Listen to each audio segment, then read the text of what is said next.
Donald Trump says he's worth $11 billion. I'm really rich. I'll show you that in a second. But go and look at what he's built, and some questions arise. Trump Plaza. I know the best people, and I'm totally self-funding my campaign. So I don't have to take donors and special interest people and lobbyists. I don't have to bring them in. On how he got so rich, Trump has in the past boasted of his business integrity. I'm 100% clean, he said. The same cannot be said of some of the people he did business with. Trump Plaza, Atlantic City, New Jersey, the site of Donald Trump's foray into the casino business. It ended up in a heap of broken dreams.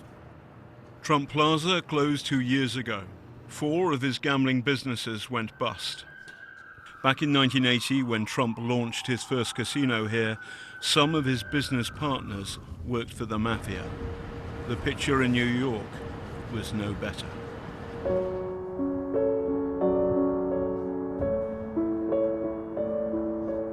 Here lies Fat Tony Salerno, once one of the most feared men in New York. He was the boss of the Genovese crime family, and it just so happens, the man from whom Donald Trump bought his concrete. Fat Tony and other mobsters had a lock on New York concrete. While most builders use steel and some concrete, Trump built the tallest concrete building in New York. Fat Tony Salerno was fat, and he was the head of the Genovese crime family, which was the most powerful crime family in the city at the time. And Fat Tony didn't just supply concrete to Donald Trump. The two men also shared a lawyer, Roy Cohn. Well, the evidence is that Fat Tony Salerno met with Donald Trump in Roy Cohn's office, which makes incredibly logical sense. Not only did I have sources telling me that at the time, but when you consider that he's building the largest concrete structure of its time, and the concrete industry is controlled by Fat Tony Salerno, it makes all the sense in the world.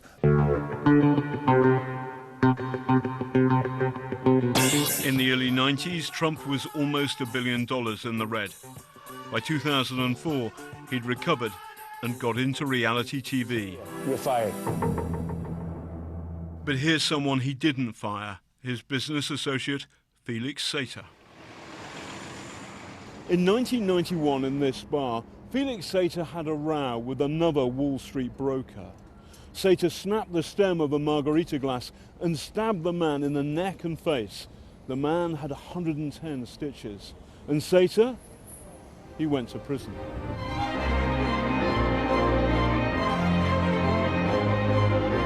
Out of jail, he took part in a $40 million stock market fraud, boosting shares and then selling them at a profit, a pump and dump scam. Then Sater made a deal with the FBI, informing on his fellow fraudsters in the Cosa Nostra. Sater's conviction was publicized, but later, in return for him cooperating with the feds, it was sealed. Sater and Trump got into business together in the early 2000s, when Sater was an executive at Bayrock. This is one of 3 developments that Donald did with Bayrock. From Trump Soho, the name, you would have thought that Trump was the money behind this project. He wasn't. He was only the face. As well as Trump Soho, there were 2 other projects with Bayrock, Trump Fort Lauderdale in Florida and Trump Camelback in Arizona. When property prices began to slide, the Trump Bayrock projects in Florida and Arizona crashed. Newsnight understands investors lost at least $10 million on the Trump Fort Lauderdale deal alone. I checked out the location in Fort Lauderdale. It was an absolute great location. And I thought with the Trump organization behind it and Mr. Trump, putting his name on the line, I thought it would be very successful. Is everything fine? Everything's good. In 2013, I challenged Trump about his relationship with Felix Sater. Why didn't you go to Felix Sater and say, you're connected with the mafia, you're fired? Well, first of all, we were not the developer there. That was a licensing deal. But your name was on it. A very simple licensing deal. Much But your about name's Felix. on it, Mr. Trump. Excuse me, but I don't know. You're telling me things that I don't even know about. I mean, you're telling me about Felix Sater. I know who he is. I know of him, and I know who he is. You stayed in bed, if I may say so, with Felix Sater, and he was connected with the mafia. Again, John, maybe you're thick, but when you have a signed contract, you can't, in this country, just break it. Sometimes we'll sign a deal, and the partner isn't as good as we'd like, but that does happen. And by the way, John, I hate to do this, but I do have that big group of people waiting, so I have to leave. No, hold on. One last question, please, sir. I have to leave. Thank you. Okay, all right then. Newsnight has now obtained one of the key Trump-Bayrock contracts, which has only recently been unsealed by the courts. And what Trump told me wasn't true. Look at this. It's what's known as a bad boy clause. It states that Bayrock shall do nothing to bring disrepute to or in any manner impair or damage the Trump brand. Sater's convictions were reported by the New York Times in December 2007. The critical question is, before that date, did Trump know about Sater's racketeering past? Here's some evidence Trump could have found when they went into business together. The guilty plea was publicly announced all over the world in a press release put out by the United States Attorney's Office in New York and co-authored by the FBI field office. The press release went all over the world. It was published even in The Guardian. I think it was published in Australia. I'm not sure. It was published in the New York Daily News. There was also issued that same day an indictment against his co-conspirators, and that indictment identified Felix Sater by name as one of the co-conspirators. And that was public record.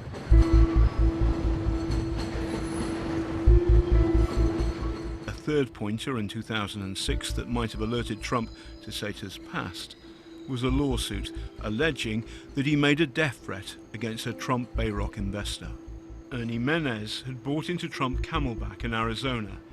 He found out about Sater's past, and then he said he got a phone call.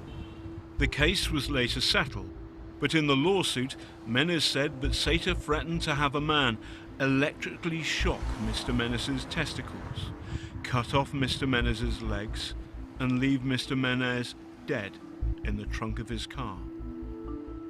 Sater's lawyer says this claim was an outright fabrication. Fred Oberlander has acted for clients suing Bayrock. You'd have to be deaf, dumb, and blind, in my opinion. The ability of somebody like Donald Trump to know with whom he was doing business and to whom he was selling the right to use his name would certainly include finding the press release in the congressional record where it got put in November 2000. Trump has said he didn't know about Sater's past until December 2007. We do as much of a background check as we can on the principals. I didn't really know him very well. This is tape number 1 of the videotaped deposition of Mr. Donald J. Trump. In the matter 6 months after my interview, he had this to say about Sater. About how many times have you conversed with Mr. Sater?